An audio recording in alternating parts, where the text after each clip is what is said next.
अस्सलाम वालेकुम, welcome to एमराद। आज की वीडियो में हम J-35 के एयर टू ग्राउंड कैपेबिलिटीज को डिस्कस करने जा रहे हैं। खास तौर पर वो कैपेबिलिटीज जिनको इंडिया अपने S-400 और फ्यूचर के दूसरे एयर डिफेंस सिस्टम्स के लिए एक थ्रेट मानता है। मैं बात कर रहा हूं J-35 के LD-8 एंटी रेडिएशन मिसाइल को लेकर, जो कि चाइना की तरफ से एक नई इनोवेशन है और मल्टीपल रिपोर्ट्स के मुताबिक पाकिस्तान एयरफोर्स भी इसको एक्वायर करने का इरादा रखती है। लेकिन क्यों पाकिस्तान एयरफोर्स LD-8 जैसा मिसाइल खरीदेगी जब ऑलरेडी पाकिस्तान CM-400 AKG को बैटल टेस्टेड भी बना चुका है, S-400 के खिलाफ उसका कामयाबी से यूज भी किया जा चुका है। तो फिर LD-8 की क्या जरूरत है और ये किस तरह उससे डिफरेंट है? तो बेसिकली LD-8 के बारे में बता दूं कि ये PL-15 का ही एक एयर टू ग्राउंड वेरिएंट है। जैसा कि चाइना ने PL-10 मिसाइल का एक एयर टू ग्राउंड वेरिएंट या एंटी रेडिएशन वेरिएंट बनाया जिसे LD-10 कहा जाता है। जो एयर टू एयर वेरिएंट है उसे SD-10 कहा जाता है और एयर टू ग्राउंड वेरिएंट को LD-10 कहा जाता है। और LD-10 anti radiation missile maximum 70 से 100 किलोमीटर के दरमियान की रेंज प्रोवाइड करता है और ये कम पेलोड बेसिकली लेकर जाता है। इसका वॉरहेड कम होता है, बट स्टिल अगर ये अपने टारगेट को हिट कर दे तो उसे डिसफंक्शनल कर सकता है। पाकिस्तान के JF-17 थंडर्स LD-10 को यूज करते हैं और ऑलरेडी ये पाकिस्तान की सर्विस में है। ऑल्दो इसकी बहुत कम पिक्चर्स ही अवेलेबल है। ये एक पिक्चर है जिसमें ये जो PL-12 मिसाइल है, ये SD-10 जिसे कहते हैं, इस पर आपको येलो स्ट्रिप्स देखने को मिलेंगी और यही जो येलो स्ट्रिप वाला मिसाइल है ये SD-10 का एयर टू ग्राउंड वेरिएंट या एंटी रेडिएशन वेरिएंट है। इसी तरह PL-15 का जो एयर टू ग्राउंड वेरिएंट बनाया गया है चाइना की तरफ से, उसे कहा जाता है LD-8A और इसका मैक्सिमम वेट है 210 किलोग्राम, जो कि CM-400 AKG के 910 किलोग्राम की निस्बत बहुत कम है। यानी कि CM-400 AKG को और एक थंडर कैरी कर रहा है तो ऐसे दो मिसाइल्स मैक्सिमम वो कैरी करेगा, प्लस वो दो एक्स्ट्रा फ्यूल टैंक्स कैरी नहीं कर सकेगा, सिर्फ एक फ्यूल टैंक होगा। रेंज कम होगी।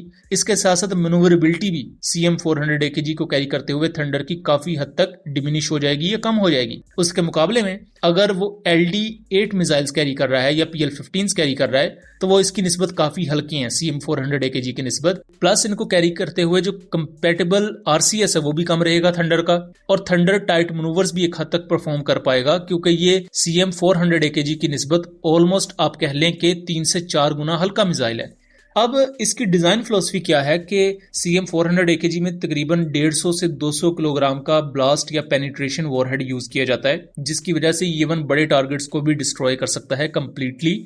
लेकिन जो LD-8 मिसाइल है इसमें सिर्फ 40 किलोग्राम का फ्रैगमेंट वॉरहेड यूज किया जाता है, जिसकी वजह से ये एयर टू एयर रोल में तो एक एयरक्राफ्ट को कंप्लीटली डिस्ट्रॉय कर सकता है, बट ये किसी बड़े टारगेट को कंप्लीटली तबाह नहीं कर सकता। अगर एंटी रेडिएशन रोल में देखा जाए तो एंटी रेडिएशन मिसाइल्स का काम होता है एनिमी के रेडार्स को डिस्ट्रॉय करना, खासतौर पर एयर डिफेंस सिस्टम्स के रेडार को डिस्ट्रॉय करना।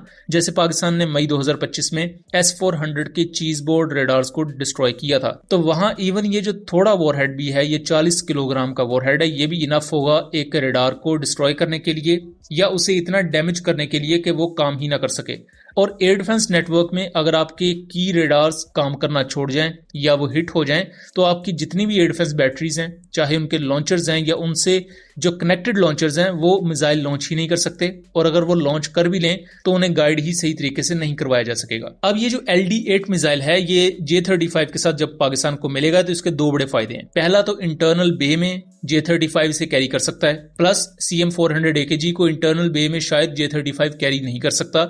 सो सबसे अहम जो यहाँ फायदा है वो इस कॉन्टेक्स्ट में है कि स्टेल्थ कैरेक्टरिस्टिक्स को बरकरार रखते हुए J-35 अपने एंटी रेडिएशन ऑपरेशंस को कैरी आउट कर सकता है। अब एंटी रेडिएशन मिसाइल्स खासतौर पर जब पैसिव सीकर यूज कर रहे होते हैं तो वो अपनी तरफ से तो कोई एक्टिव रेडार रेडियो फ्रीक्वेंसीज खारिज नहीं करते, वो दुश्मन के जो रेडार से शुआएं निकल रही होती हैं या रेडियो फ्रीक्वेंसी निकल रही होती है उसी का वो पीछा करते हैं और पिन पॉइंट एक्यूरेसी से अपने टारगेट को डिस्ट्रॉय कर देते हैं। और सेम यही फिलॉसफी आपको अमेरिका के हार्म मिसाइल्स में भी देखने को मिलती है, चाइना के जो LD सीरीज के मिसाइल्स हैं इनमें, और इसी तरह चाइना के दूसरे एंटी शिप और एंटी रेडिएशन मिसाइल्स, रशिया के एंटी रेडिएशन मिसाइल्स, ये पैसिव सीकर को यूज कर रहे होते हैं। तो चाइना ने बेसिकली अपने एयर टू एयर मिसाइल्स को ही मॉडिफाई किया है एंटी रेडिएशन रोल्स के लिए। तो यहाँ जो कंपेटेबिलिटी है PL-15 के साथ ऑलमोस्ट जो 80 to 85% चीजें सेम रहेंगी, तो यहाँ मेंटेन करना भी इनको पाकिस्तान के लिए आसान होगा।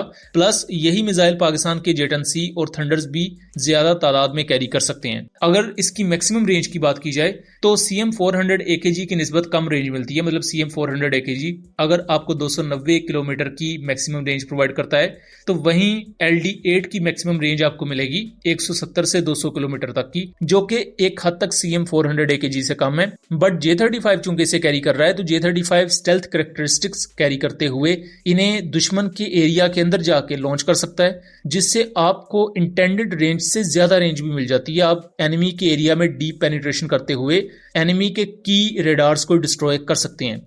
यही वजह है कि इस वक्त इंडिया पैनिक में, करंटली तो वो 5 S400 लेंगे, बट फ्यूचर में वो S400 की बैटरीज का नंबर 10 तक बढ़ा सकते हैं। एक तो चाइना की तरफ से सेम वेपन सिस्टम्स डिप्लॉय किए जाते हैं, दूसरा पाकिस्तान भी LD8 को ले रहा है प्लस स्टेल्थ एयरक्राफ्ट। तो ये एक ऐसी चीज बन जाती है जिसको S400 इस वक्त काउंटर नहीं कर सकता। कुछ ऐसी सिचुएशंस हैं जहां S400 डिटेक्ट कर सकता है, बट वो इतनी लो रेजोल्यूशन में डिटेक्शन होती है कि आप डिटेक्ट कर भी लें, स्टिल आप मिसाइल फायर करके फायर कंट्रोल रडार से उसे गाइड ही नहीं करवा सकते।